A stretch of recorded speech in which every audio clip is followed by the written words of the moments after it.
আমাদের অনন্য স্টোরি সকল প্রকার পার্ট গল্প দেখতে আমাদের চ্যানেলটি সাবস্ক্রাইব করে পাশে থাকা বেল আইকনটিতে ক্লিক করে অল নোটিফিকেশন অন করে দিন। চমৎকার ভোরের দর্শন মেলে ভোর সকালে। মাঝরাতে বৃষ্টি হয়েছিল, যার নিদর্শন রয়ে গেছে ভোরেও। সোফায় শোয়ার দরুন ঘুম তেমন একটা ভালো হয়নি অর্ষার, তবে সে ঘুমিয়েছে। শরীরে আর দুচোখের পাতায় যখন ক্লান্তি থাকে, ঘুম তখন আর স্থানকাল পাত্র খোঁজে না। একটু ঘুমাতে পারলেই তখন জগৎ শান্তি। রুমের মাঝে এখনও আবছা অন্ধকার। ঘুম ভাঙার পর কিছুক্ষণ থম মেরে স্থির হয়ে বসে থাকে অর্ষা।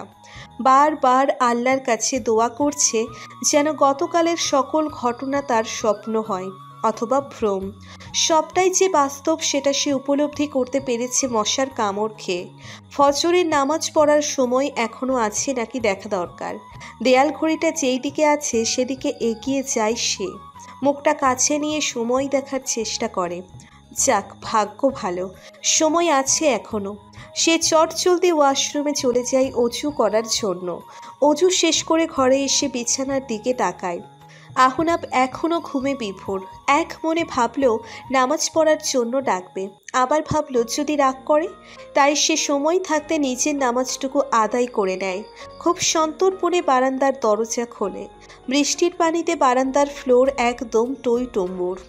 গ্রিলে লেগে আছে এখনো বিন্দু বিন্দু বৃষ্টির ফোঁটা। অর্ষার যেটা সবচেয়ে বেশি ভালো লাগতো তা হচ্ছে বারান্দায় থাকা অপরাজিতা ফুলের গাছ। নীল রঙের ফুলগুলো বৃষ্টির স্নাতে আরও মোহনীয় ও আকর্ষণীয় হয়ে রয়েছে। আহনাব কালভদ্রে বাংলাদেশে আসে, তবুও বারান্দায় কত গাছগাছালি। এগুলোর দেখাশুনো কে করে? আমিনা বেগম নয়তো রেনু আপা নিশ্চয়ই। সে এগিয়ে গিয়ে অপরাজিতা ফুলকে ছুঁয়ে দিল। মনটা এখন একটু একটু ভালো লাগছে। সে আকাশ পানে তাকায়। আগে তার মন খারাপ হলেই সে আকাশের দিকে তাকিয়ে কথা বলতো। কি বলতো জানা নেই, অনেক কথাই বলতো।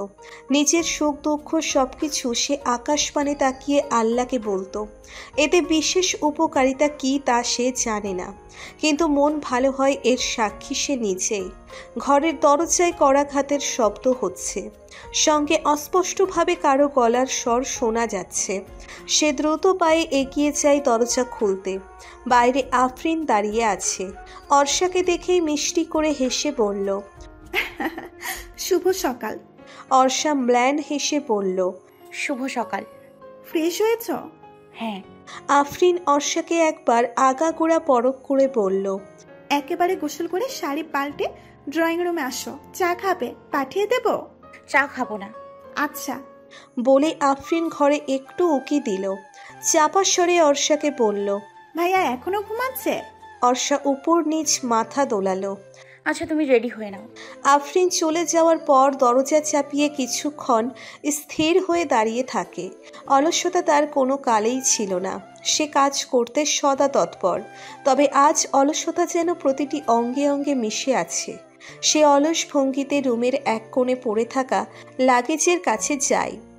শাড়ি বের করে সোফার ওপর রাখে। পেটিকোট, ব্লাউজ আর ওড়না নিয়ে চলে যায় ওয়াশরুমে গোসল করতে। আহনাব ঘুম থেকে ওঠার আগেই গোসল সেরে শাড়িটা পরে ফেলতে হবে, কিন্তু বিধিবাম অর্ষা গোসল সেরে এসে দেখে আহনাব বিছানায় নেই। তার মানে ঘুম থেকে উঠে গেছে। ঘরেও তো নেই। সে দ্রুত শাড়ি পরার চেষ্টা করলো। শাড়ি পরার সময় আয়নায় দেখতে পেল আহনাব বারান্দা থেকে রুমে আসছে। অর্ষা লজ্জায় সংকোচে কাবু হলেও আহনাব একবারও চোখ তুলে এদিকে তাকায়নি। সোজা ওয়াশরুমে চলে গেছে। অর্ষার বুক ছিঁড়ে স্বস্তির নিঃশ্বাস বেরিয়ে আসে। শাড়ি পরা শেষ করে চুল আঁচড়াচ্ছিল, ওই সময় আবার দরজায় নক করে কেউ। অর্ষা ভেতরে থেকেই বলল, দরজা খোলা আছে। সঙ্গে সঙ্গে হুড়মুড় করে ঘরে প্রবেশ করে গ্যাঞ্জাম পার্টি। লামিয়া, রেশমি, জুই দৌড়ে এসে অর্ষাকে জড়িয়ে ধরে। অর্ষা কেঁদেই ফেলে। গতকাল থেকে যেই একাকিত্ব ফিল তার হচ্ছিল, এতক্ষণে সেটা খুঁজল। লামিয়া ওর চোখের পানি মুছিয়ে দিয়ে বলল, কাঁদছিস কেন বোকারানি? অর্ষা নীরবে শুধু কাঁদছেই। ওরা আবার ওকে জড়িয়ে ধরে আদরে কণ্ঠে বলল, ওলে ময়না পাখিটা, জান বাবু কাঁদে না। আশিক বলল, তোদের ন্যাকামিতে কি ওর কান্না থামবে? দাঁড়া, আমি কবিতা শোনাচ্ছি, তার আগে তোরা সামনে থেকে সর। বলে সে নিজেই দু হাতে ওদেরকে ঠেলে সরিয়ে দেয়। অর্ষার ডান হাতের আঙ্গুল ধরে ওকে ঘোরাতে ঘোরাতে বলে, শুভ লগ্নে করিস না কান্নাকাটি, তুই হচ্ছিস পাকা আম, জিজু সেই আমের আটি। ওর উদ্ভট কবিতা শুনে কান্নার মাঝেই অর্ষা হেসে ফেলে। কি অদ্ভুত অনুভূতি, তাই না? কাঁদতে কাঁদতে হাসার অনুভূতিটা আসলেই সুন্দর। ওদের হাসি ঠাট্টার মাঝেই আহনাব ওয়াশরুম থেকে বের হয়। ওরা ওদের মতো এতটাই ব্যস্ত যে আহনাবের উপস্থিতিও টের পায়নি। সবাই ভালো আছে, খুশি আছে, শুধু ভালো নেই আহনাব। মনে মনে সে এগুলোই ভাবছিল তখন দিদার আগে ওকে দেখে। একটু অপ্রস্তুতভাবে সকলকে দেখিয়ে বলল, ও তো দুলা ভাই, ভালো আছেন ভাইয়া? আহনাব ভদ্রতা সূচক মৃদু হেসে মাথা দোলালো। সেখানে আর না দাঁড়িয়ে তোয়ালে দিয়ে মুখ মুছতে মুছতে বাইরে বেরিয়ে যায়। ওরা কিছুক্ষণ যাওয়ার পথে তাকিয়ে থেকে অর্ষাকে বলল, ভাইয়া কি রেগে আছে নাকি মন খারাপ?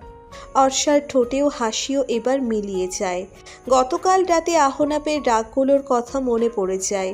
সে মাথা নত করে বলে, দুটোই। রেশমি অর্ষাকে এক হাতে জড়িয়ে ধরে বলল, থাক, মন খারাপ করিস না, সব ঠিক হয়ে যাবে, দেখিস। অর্ষা একথার কোনো প্রত্যুত্তর না করে বলল, আহিল কোথায় রে? ওকে তো আর দেখলাম না। তোদের সাথে দেখা হয়েছে? জয় মুখটা মলিন করে বলল, দেখা হয়নি, রেগে আছে মনে হয়। ও কেন রাগ করবে? রাগ করার কথা আমার। ওর ভাইয়ের সাথে আমার বিয়ে হবে এটা জেনেও কেন ও কিছু বললো না? তোদের সাথে আহিলও তো জানে আমি এখনই বিয়ে করতে চাইনি। নিজের একটা পরিচয় করতে চেয়েছিলাম, প্রতিষ্ঠিত হতে চেয়েছিলাম। তোদের না হয় কিছু করার ছিল না, কিন্তু ও তো পারতো। তাহলে ও কেন আমাকে সাপোর্ট করলো না? কথাগুলো বলতে বলতে অর্ষা ফুপিয়ে ওঠে। আশিক ওর মাথায় হাত বুলিয়ে বলে, আহিলকে ভুল বুঝিস না বাবুই, ও কিছুই জানতো না, বিয়ের পর সব জেনেছে। ও তো গেছিল ছোট ফুপিকে এয়ারপোর্ট থেকে আনতে। আমরা আর ওর পরিবার কেন আগে কিছু জানায়নি, এজন্য রেগে আছে। অর্ষার এবার নিজের উপর রাগ দুঃখ দুটোই লাগছে। না জেনে বুঝে সে উল্টো আহিলকে ভুল বুঝে ড্রয়িং রুমে আত্মীয় স্বজনের মাঝে একপাশে দাঁড়িয়ে আছে আহনাব। সবাই রিসেপশনের আয়োজন নিয়ে আলাপ করছিল। আহনাব রাগের সঙ্গে বলে, কিসের রিসেপশন? আমি কোনো রিসেপশনে যাব না। আমিনা বেগম অস্থির হয়ে বললেন, এমন করে না বাবু, কত মানুষকেই ইনভাইট করা হয়েছে, খাওয়া দাওয়া সবকিছু আয়োজন করা হয়েছে, বোঝার চেষ্টা কর। আমার কিছু বোঝা লাগবে না। প্রথম ভুলটা আমার ছিল, ভালো লাগাকে প্রাধান্য দিতে গিয়ে নিজের পায়ে নিজে কুড়াল মেরেছি, শত শত মানুষের সামনে অপমানিত হয়েছি। আর দ্বিতীয় ভুলটা করেছো তোমরা। তোমরা কেন কেয়ার বদলে অর্ষার সাথে আমার বিয়ের অ্যানাউন্স করলে? এখন আমাদের ভুলের মাসুল এই নির্দোষ মেয়েটা কেন দেবে বলো? একটাবারও তোমরা আমার মতামত জানার কোনো প্রয়োজন মনে করলে না। তোমাদের সম্মান বাঁচাতে গিয়ে ওই মেয়েটার সম্মানের কথা ভাবতে গিয়ে অনিচ্ছাকৃতভাবে আমায় বিয়েটা করতে হলো। কিন্তু তোমরা জানো কতটা খারাপ লাগে আমার। অর্ষাকে দেখলেই আমার কেয়ার কথা মনে পড়ে। আমি সহ্য করতে পারি না। অপমানে ঘৃণায় শরীর শিউরে ওঠে। অনেক হয়েছে, আমি আর কিছু করতে পারবো না, ব্যাস। কথাগুলো বলে হাতে থাকা তোয়ালেটা পেছনের দিকে ছুঁড়ে মারে আহনাব। চলে যাওয়ার সময় দেখতে পায় তোয়ালে পড়েছে অর্ষার গায়ে। অর্ষা তোয়ালেটা হাতে নিয়ে ছলো ছলো দৃষ্টিতে আহনাবের দিকে তাকিয়ে আছে। শেষের অনেকগুলো কথাই সে শুনেছে। আহনাব একবার ওর দিকে তাকিয়ে নিজের রুমে চলে যায়। অর্ষা মাথা নত করে দাঁড়িয়ে থাকে। চোখ থেকে টপ টপ করে পানি পড়ছে তার। নিস্তব্ধ গুমট পরিবেশে রেশ কাটাতে খালামণিরা আর ফুপি অর্ষার হাত ধরে এনে তাদের মাঝখানে বসায়। চোখের পানি মুছিয়ে দিয়ে বলে, আমেনা, কি মেয়ে এনেছিস? বাচ্চা মেয়ে, শুধু কান্না করে। ছোট ফুপি বলল, বাচ্চার একটু কাঁদে বুঝছস, চকলেট দিলেই দেখবে কান্না থেমে যাবে। আমি তো আসার সময় অনেকগুলো চকলেট নিয়ে এসেছি। অর্ষা, চকলেট খাবে তো? অর্ষা নীরব রইল। এখনো তার দু চোখ বেয়ে অঝোর ধারায় পানি পড়ছে। আনন্দের নাকি কষ্টের বোঝা কষ্টকর। বাড়ির মানুষগুলো তার প্রত্যাশার চেয়েও ভালো। আর যাই হোক, অন্যদের মতো ধনী গরিব বাছবিচার করেনি। তাহলে হয়তো তার কষ্টের সীমাটুকু আর অবশিষ্ট থাকতো না। সবার সাথে চুপচাপ বসে থাকে সে।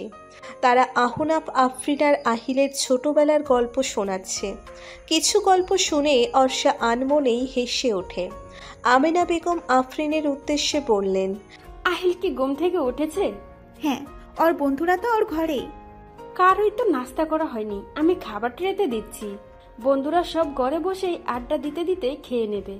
আফরিন এগিয়ে গিয়ে মাকে চাপা স্বরে বলল, মা, আহিল কিন্তু আমাদের উপরে খুবই রেগে আছে, সবাইকে দেখাচ্ছে ও খুব স্বাভাবিক আছে, আসলে কিন্তু তা নয়। আমেনা বেগমের চোখে মুখে ত্রাসের প্রতিচ্ছবি ফুটে ওঠে। কোণে বদল হওয়ার বিষয়টি এবং সেই কোণে যে অর্ষা, সেটা ছেলেকে না জানানোর অপরাধ বোধ তার মনেও হচ্ছে। সে চিন্তিত মনে ট্রেতে নাস্তা সাজাচ্ছেন। শেষ হলে আফরিনকে বললেন, অর্ষাকে সাথে নিয়ে যা, ওকে দেখলে রাগ কমতে পারে। আফরিন তাই করল। অর্ষাকে নিয়ে গেল নাস্তা দিতে। নাস্তা আর অর্ষাকে রেখে সে বের হয়ে আসে। বন্ধুদের মাঝখানে না থাকাটাই উত্তম। আহিল একবার শুধু চোখ তুলে তাকিয়ে অর্ষাকে দেখেছে। এর পূর্বেও সে অর্ষাকে অনেকবার শাড়ি পরতে দেখেছে, কখনো তো অন্যরকম লাগেনি। আজ তাহলে এমন অন্যরকম লাগছে কেন? পূর্ণাঙ্গ মেয়ে বলে মনে হচ্ছে, তবে বাকি সবার মতো যে অর্ষার ওপরও তার চাপা অভিমান রয়েছে সেটি স্পষ্ট হয়েছে অর্ষার এখানে আগমনের পর। অর্ষা সবাইকে নাস্তা এগিয়ে দিয়ে আহিলেরটাও এগিয়ে দিল। আহিল পূর্ণ দৃষ্টি, কিন্তু দৃষ্টিতে চাপা ক্ষোভ রয়েছে। এমনভাবে বলল, বাড়ির বউয়ের দায়িত্ব পালন করছিস? অর্ষা অপ্রস্তুত হয়ে পড়ে। বাকিরা নীরব দর্শক হয়ে তাকিয়ে রয়েছে। একথার প্রত্যুত্তরে অর্ষার ঠিক কী বলা উচিত? সে জ্ঞান শূন্য দৃষ্টিতে শুধু ফেলফেল করেই তাকিয়ে রইল। পরিস্থিতি স্বাভাবিক করতে ভয়ে ভয়ে লামিয়া বলল, তুই ওর সাথে কেন এভাবে কথা বলছিস? আহিল রক্তবর্ণ চক্ষু দ্বারা লামিয়ার দিকে তাকালেও শান্ত কণ্ঠে বলল, সবচেয়ে বেশি দোষ কি ওর নয়? ও কি পারতো না আমি আসা পর্যন্ত অপেক্ষা করতে? দোস্ত, পরিস্থিতিটা আসলে কিরকম ছিল তোকে ঠিক বোঝানো সম্ভব নয়। নইলে তুই ভাব মস্তিষ্ক কতটা ফাঁকা হলে তোর পরিবার, এমনকি আমরাও তোকে খবরটা জানাতে ভুলে গেছি, বলল রেশমি। আহিল শ্লেষের সুরে বলল, এক্সকিউজ চাইলে অনেক ভাবেই দেখানো যায়, ব্যাপার না। আহিলের তীক্ষ্ণ রাগের সামনে অর্ষার কথা বন্ধ। মুখ ফুটে একটা কথাও সে বলতে পারছে না। নিদেন পক্ষে সে যে কতটা পরিস্থিতির শিকার ছিল, এটা কিভাবেই বা তার প্রাণপ্রিয় বন্ধুকে বোঝাবে? পরিস্থিতি ধীরে ধীরে ভারী থেকেও ভারী হয়ে উঠছিল। কথার স্রোত কোথা থেকে কোথায় গিয়ে ঠেকবে বোঝা মুশকিল। তাই আশিক চেষ্টা করল পরিস্থিতিটা অন্তত স্বাভাবিক করার। সে আহিলের ওয়ার্ড্রপের ওপর থেকে আহিলের গিটার এনে অর্ষার হাতে দিয়ে বলল, মান অভিমান পরে হবে ভাই, আগে একটা গান হোক, ওয়েদার কিন্তু জোশ। অর্ষার গান গাওয়ার মুড নেই, আর না আছে গলার জোর। আশিক কোন সেন্সে এখন তাকে গান গাইতে বলছে বুঝতে পারছে না সে। পরক্ষণে আশিকের ইশারায় বুঝে নিল হয়তো তার গান শুনে আহিলের রাগ কমতে পারে। তাই অনিচ্ছা কিন্তু সর্বোচ্চ চেষ্টার সহিত গ্যাঞ্জাম পার্টির প্রিয় গানটি গাওয়া শুরু করে সে। সাথে গিটারের টুংটাং আওয়াজ। গিটার বাজানো সে আহিলের থেকেই শিখেছিল। সে কাঁপা কাঁপা কণ্ঠে গান শুরু করে, পুরো পৃথিবী একদিকে আর আমি অন্যদিকে। সবাই বলে করছো ভুল, আর তোরা বলিস ঠিক। তোরা ছিলি, তোরা আছিস, জানি তোরাই থাকবি। বন্ধু বোঝে আমাকে, বন্ধু আছে, আর কি লাগে।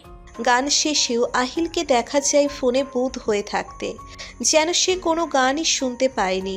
সবাই ভেবেছিল আহিলের হয়তো এতে রাগ ভাঙবে, কিন্তু তাও রাগ ভাঙেনি।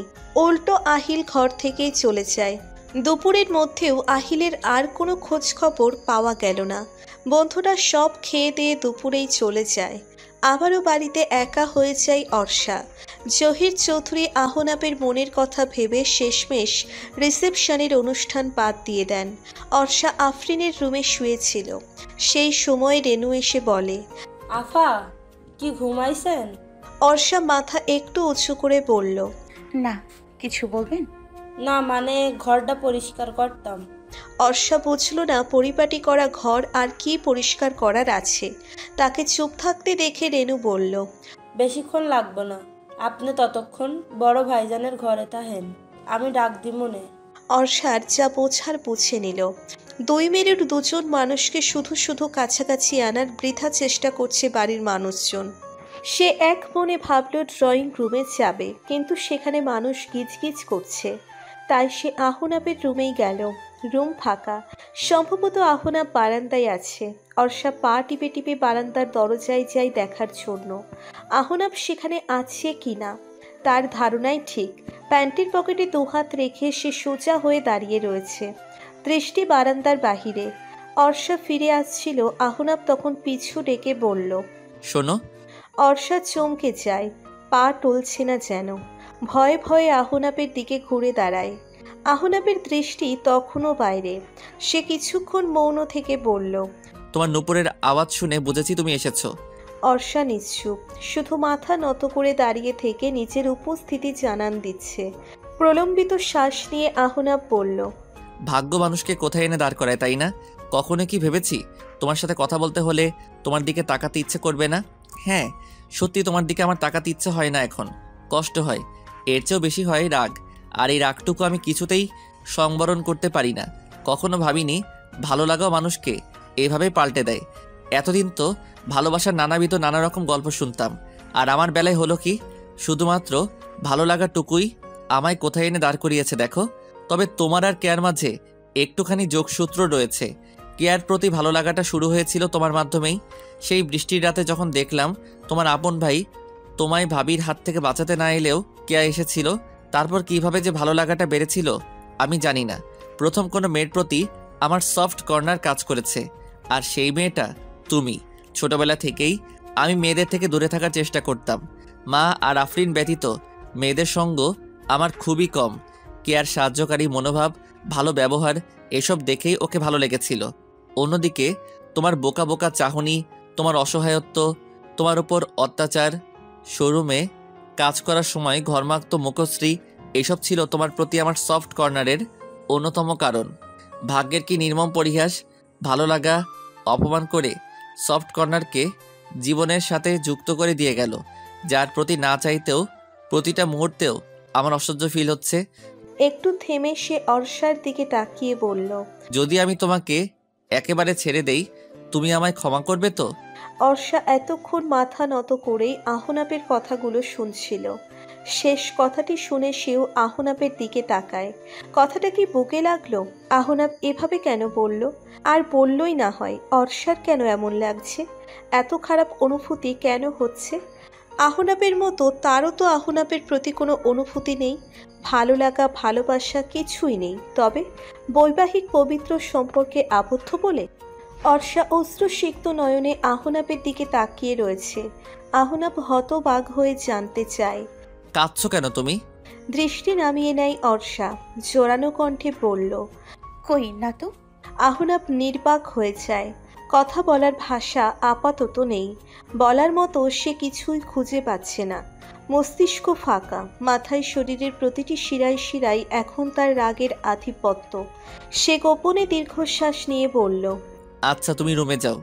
অর্ষা নীরবে যেমন বারান্দায় উকি দিয়েছিল সেই রকমই নীরবে ঘরে ফিরে আসে। কি যে হচ্ছে তার সাথে, ওইটুকু কথায় চোখের কোণে পানি কেন আসতে হবে? আজকাল কি চোখের পানিও বেশি হয়ে গেছে? দুঃখের সাথে সাথে বুঝি অশ্রু পাল্লা দিয়ে বাড়ছে। বাড়ি ভর্তি এত মানুষ, তবুও তার নিজেকে বড্ড নিঃসঙ্গ একাকী লাগছে। ইচ্ছে করছিল বন্ধুদের থেকে যেতে বলবে, কিন্তু ওদেরও তো পরিবার, এছাড়া অন্যান্য কাজকর্ম থাকতে পারে। এসব ভেবেই মূলত সে এই আর্জি করেনি। অপরদিকে এই বাড়িটিতে তার সবচেয়ে কাছের মানুষ, প্রিয় বন্ধুটি আহিল, সে এখন থেকেও না থাকার মতো। অন্য অনেকের মতোই সেও মুখ ফুরিয়ে নিয়েছে অর্ষার থেকে। অভিমান হয়েছে হয়তো। কতদিনই বা থাকবে? অর্ষার ধৈর্য শক্তি প্রবল, সে তার বন্ধুর ফিরে আসার অপেক্ষায় থাকবে।